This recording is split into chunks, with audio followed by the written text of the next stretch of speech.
بینندگان گرام، برنامه رو این دفعه خودم با یه تک استارت شیک تو سرمای زمستون روشن میکنم.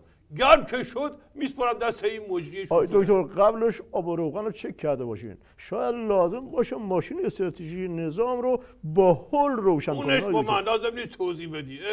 تو یه غرورت بر نمیخوره که من اینجا برنامه رو شروع میکنم که؟ نه خیر، من معتقدم که عشق بالاتر از غروره. دکتر خود من بارها شده که به خاطر عشقی که به لواشک دارم غرورم رو زیر پا گذاشتم و گفتم تو رو خدا یه تیکش هم به من بده. آفرین. اتفاقا منم همینطوری همین عشقو دارم.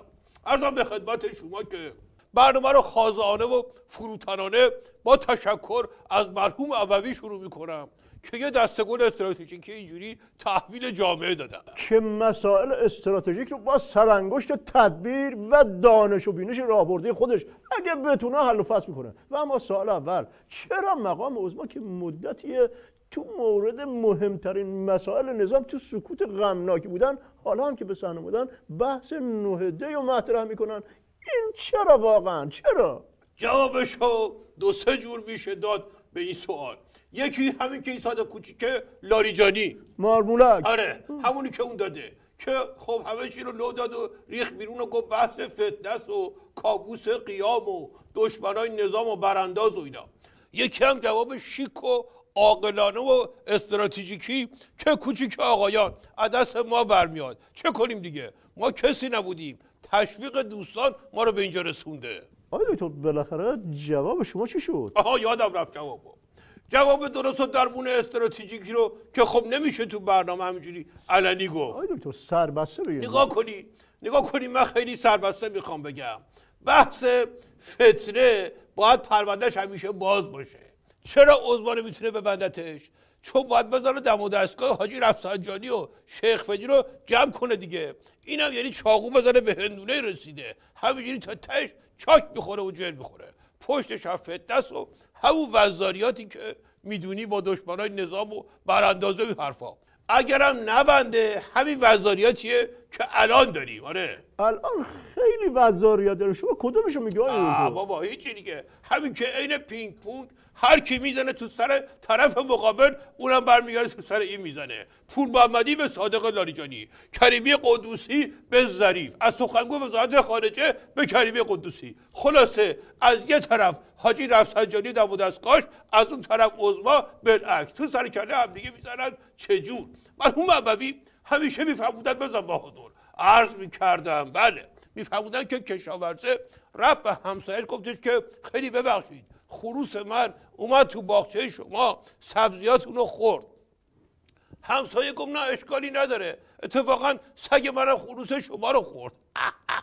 همه فکر میکردن که بازی همینجا 1-1 تمومه، ولی چند دقیقه بعد کشاورزه در زد و گفت دوباره ببخشید چون که ماشین من سگ شما رو زیر گرفت.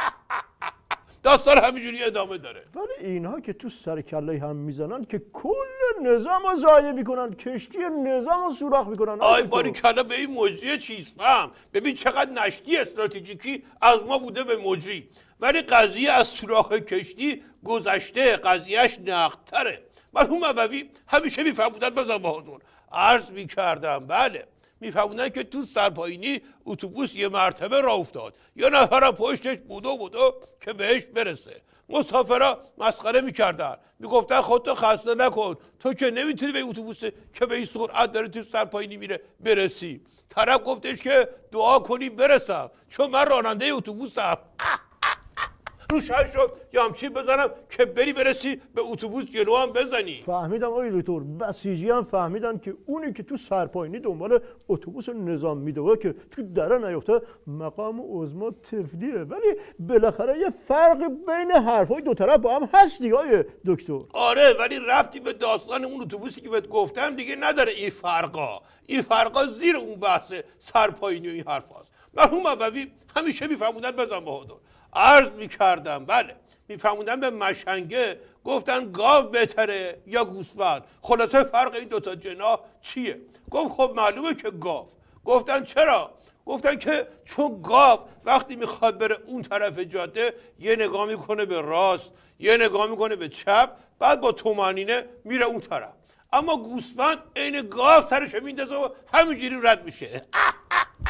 روشن شد یامچه بزنم که بیفتی اون طرف جاده. آیا دکتر اونجا که عظما رو کردین راننده‌ای که باید نومیدانه تو سرازیری دنبال اتوبوسش بوده بود، اینجا هم که شد سر جناح گاوا، ولی الان کاری نداریم.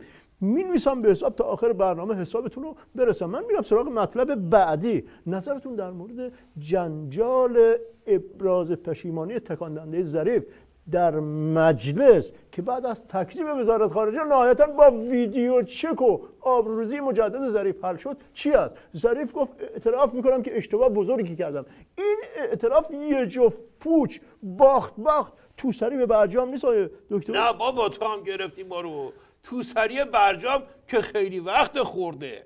همه میدونن که از اینجا شروع کردیم اینجا تموم کردیم که حالا فاصلش هم من دارم خیلی کم میکنم. حکایت همون مشنگه است که بلیط هواپیما خرید، رفت راهن سوار اتوبوس شد، با دوچرخه رفت جلو خونه خورد زمین. ظریف و حاجی روحانی هم که خب مغز خر نخوردن که همینا رو نفهمم، خودشونو میزنن با اون راه. مرحوم ابوی همیشه میفهمودن بزن بهادر.